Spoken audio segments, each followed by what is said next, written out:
สบายดีทุกๆคนมื้อนี้68 Studio ของเฮาจะขอนำทุกท่านพบกับนางเรื่องที่ทุกๆคนต่างตารอคอยมาโดนที่จะได้เห็นฮีโร่ทั้งหลายมารวมตัวกันเพื่อต่อสู้กับพวกศัตรูที่มาจากนอกโลกก็คือพวกเอเลี่ยนนั่นเนาะกับนางเรื่อง Justice League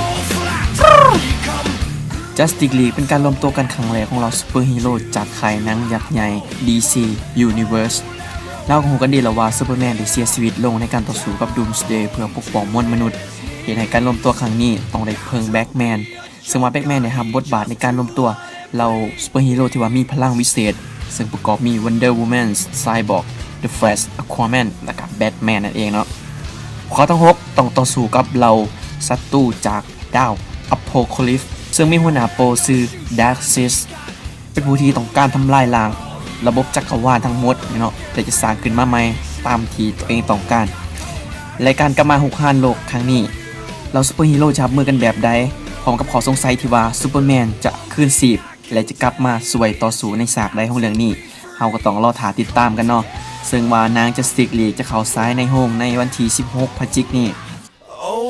หากว่าท่านถูกใจคลิปวิดีโอนี้อย่าลืมกดไลค์กดแชร์และกดติดตามพวกเราเพื่อเป็นกำลังใจให้พวกเราในคลิปต่อๆไปอีกขอบใจ